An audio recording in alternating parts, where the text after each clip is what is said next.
আসসালামু আলাইকুম viewers, welcome to mother cooking channel. Beef কষা আমাদের অনেকেরই খুবই পছন্দের একটি খাবার। গরম ভাতের সাথে এই বিফ কষা খেতে কিন্তু খুবই ভালো লাগে। আমরা অনেকেই বিফ কষা খেতে হোটেলে যাই, যদি বাইরে না গিয়েই একেবারে বাসায় অথেন্টিক স্বাদে বিফ কষা তৈরি করে নিতে পারি তাহলে তো বেশ সুবিধাই হয়। চলুন তাহলে সরিষার তেল দিয়ে অথেন্টিক বিফ কষার রেসিপিটা দেখে নেওয়া যাক। প্রথমে আমি চুলার উপর একটি ফ্রাই প্যান বসিয়ে দিয়েছি। এখন এর মধ্যে দিয়ে দিচ্ছি দারচিনি একটি টুকরা, কালো এলাচ 3টি, আমি এখানে বড় বড় কালো এলাচ 3টি দিয়ে দিয়েছি। দিয়ে দিচ্ছি লং 1টি, গোলমরিচ 1 চা চামচ। বিফ কষার রেসিপিতে কালো এলাচ এবং গোলমরিচের পরিমাণটা একটু বেশি ব্যবহার করলে এই বিফ কষা স্বাদটা কিন্তু অথেন্টিক আসে। দিয়ে দিচ্ছি ধনিয়া 1 চা চামচ, জিরা 1/2 চা চামচ, রাঁধুনি মশলা 1/2 চা চামচ, শুকনো মরিচ 1টি, লবণ 1/2 টিস্পুন। এখন আমি এই সকল সমূহকে চুলার একেবারে লো আঁচে খুব ভালোভাবে ফ্রাই করে নিব। আমি বেশ কিছুক্ষণ সময় ধরে এই মশলাগুলোকে খুব ভালোভাবে ফ্রাই করে নিয়েছি। আর এই সময় মশলা থেকে স্মেল বের হতে শুরু করে দিয়েছে। এখন আমি চুলাটা অফ করে দিব। মশলাগুলোকে একটু ঠান্ডা করে একটা মিক্সচারের মধ্যে ঢেলে নিচ্ছি। এখন আমি এই মশলাগুলোকে খুব ভালোভাবে ব্লেন্ড করে নিব। এই সময় চুলার ওপর একটি কড়াই বসিয়ে দিচ্ছি, তার মধ্যে দিচ্ছি সরিষার তেল 1 কাপ। যেহেতু আমি আজকে সরিষার তেল দিয়ে অথেন্টিক বিফ কষা তৈরি করে দেখাবো, তাই আমি আজকে সরিষার তেল ব্যবহার করছি। আপনারা চাইলে সয়াবিন তেলও ব্যবহার করতে পারেন। দিয়ে দিচ্ছি পেঁয়াজ কুচি, আর এই 1/2 কাপ পেঁয়াজের বেরেস্তা ভেজে নিব। আমি বেশ কিছুক্ষণ সময় ধরে এই পেঁয়াজগুলোকে খুব ভালোভাবে ফ্রাই করে নিয়েছি। আর এই সময় পেঁয়াজের বেরেস্তা একেবারে রেডি। আমি একটা চামচ দিয়ে এই বেরেস্তাগুলোকে তেল ঝরিয়ে উঠিয়ে নিচ্ছি। কড়াইয়ে থাকা অবশিষ্ট তেলের মধ্যে দিয়ে দিচ্ছি তেজপাতা 1টি, পেঁয়াজ কুচি 1.5 কাপ। এখন আমি এগুলোকে খুব ভালোভাবে ফ্রাই করে নেব। আমি বেশ কিছুক্ষণ সময় এই পেঁয়াজগুলোকে ফ্রাই করে নিয়েছি। আর এই সময় পেঁয়াজগুলো প্রায় 30% মতো ফ্রাই হয়ে গেছে। এখন আমি দিয়ে দিচ্ছি গরুর চর্বিগুলো। আমি এখানে 1/4 কাপের মতো গরুর চর্বিটা দিয়ে দিয়েছি। এখন আমি আবারও এগুলোকে খুব ভালোভাবে ফ্রাই করে নিব। ফ্রাই করার এই পর্যায়ে এই পেঁয়াজটা প্রায় 60% মতো ফ্রাই হয়ে গেছে।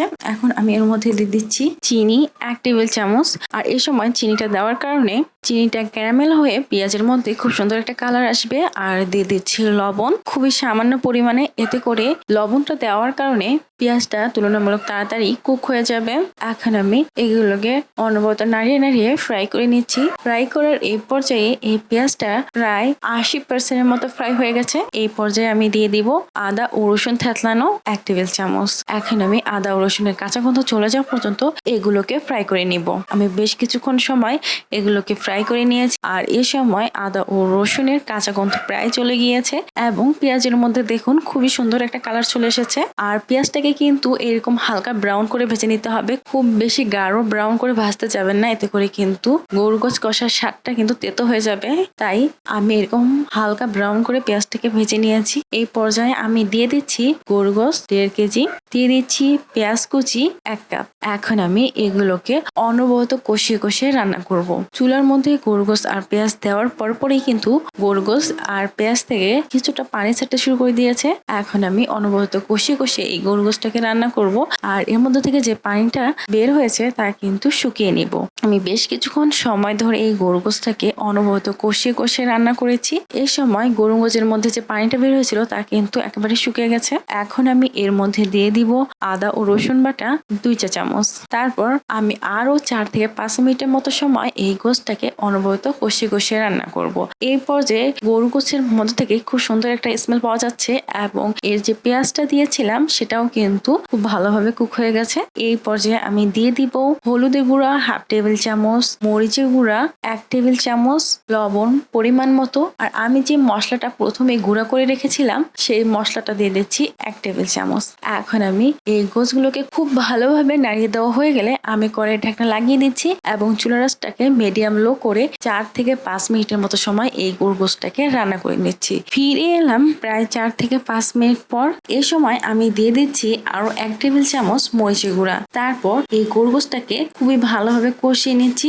আরো 1 থেকে 1.5 মিনিটের মতো সময় গরু গোশটাকে কষিয়ে আমি এর মধ্যে দিয়ে দিচ্ছি টক দই 1 কাপ। এখন আমি চুলার আঁচটা বাড়িয়ে দিব। টক দই দেওয়ার কারণে গরু গোশের মধ্যে কিছুটা গ্রেভি দেখা যাচ্ছে। এখন আমি চুলার আঁচটা বাড়িয়ে আরো 5 থেকে 6 মিনিটের মতো সময় এই গরু গোশটাকে কষিয়ে কষিয়ে রান্না করব। করব। এই পর্যায়ে দেখুন গরুগোশের যে গ্রেভিটা ছিল তা কিন্তু একেবারে শুকিয়ে গেছে।